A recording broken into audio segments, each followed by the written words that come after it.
Hello guys, it's me, BhAbesKie CuTiE.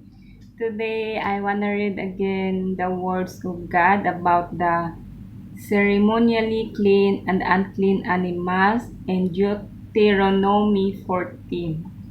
14 verse 1 until 21. So I will start to read now about the clean and unclean animals.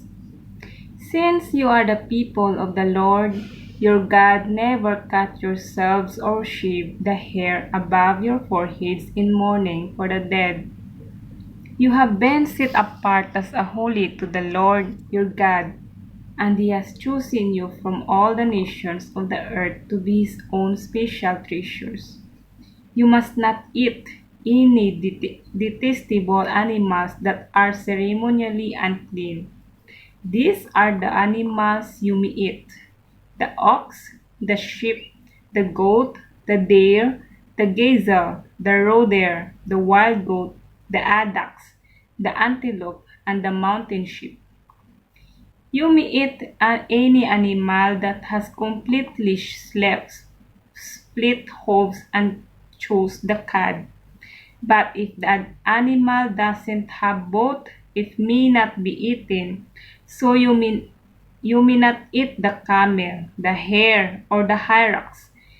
They chew and cud but do not have split hooves. So they are ceremonially unclean for you. And you may not eat the pig. We eat pig. It has split hooves but does not chew the cud, so it is ceremonially unclean for you. You may not eat the meat of these animals or even touch their carcasses. But how we love to eat pork, pig. Of all the marine animals, you may eat whatever has both fins and scales. You may not, however, eat marine animals that do not have both fins and scales. They are ceremonially unclean for you. These are the birds you may not eat: the griffon, vulture, the birded vulture, the black vulture, the kite, the falcon, the buzzards of all kinds, ravens of all kinds, the eagle, owl, the short-eared owl, the seagull, hawks of all kinds, the little owl, the great owl, the barn owl, the desert owl, the Egyptian vulture, the cormorant, the stag herons of all kinds, the hawk, and the bat. All winged insects that walk along the ground are ceremonially unclean for you and may not be eaten. But you may eat any winged bird or insect that is ceremonially clean. You must not eat anything that has died a natural death. You may give it to a foreigner living in your town, or you may sell it to a stranger, but do not eat it yourselves, for you are set apart as a holy to the Lord your God.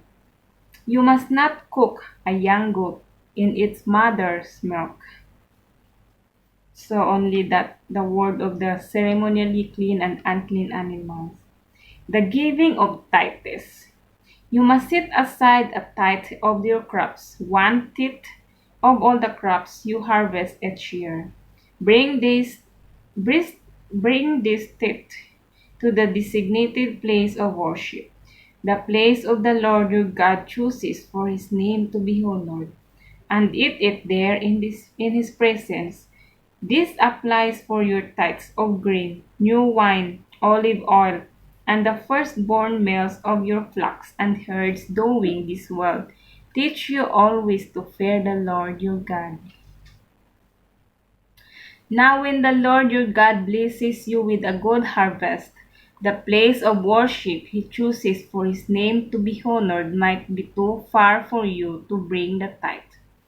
If so, you may sell the tithe practice of your crops and herds. Put the money in a pouch and go to the place the Lord your God has chosen.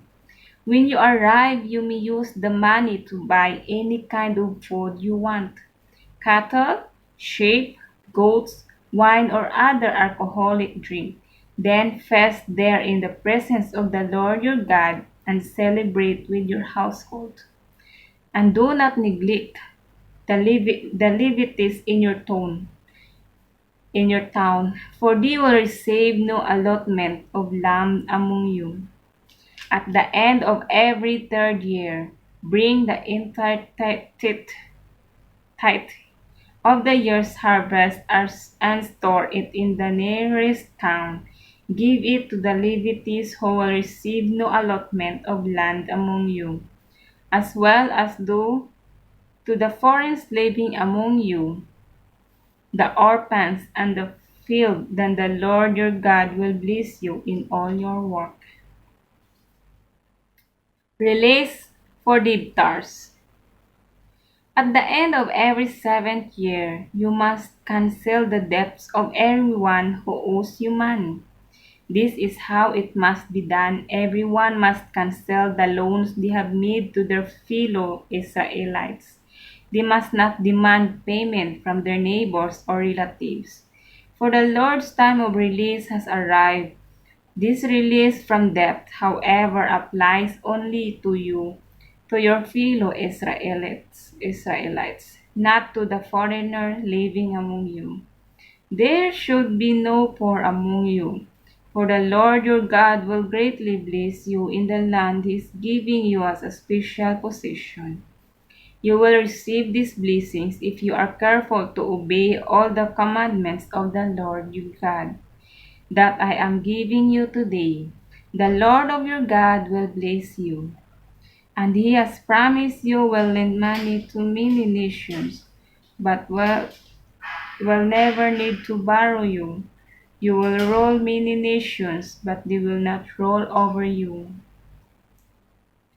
But if there are any poor Israelites in your towns when you arrive in the land the Lord your God is giving you, do not be hard-hearted or tight-fisted toward them. Instead, be generous and lend them whatever they need. Do not be mean-spirited and refuse someone alone because the year for canceling debts is close at hand. If you refuse to make the loan and the needy person cries out to the Lord, you will be considered guilty of sin. Give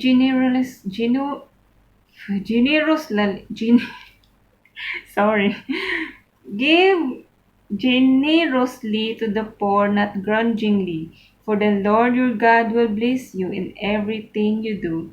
There will always be some in the land who are poor. That is why I am commanding you to share freely with the poor and with other Israelites in need.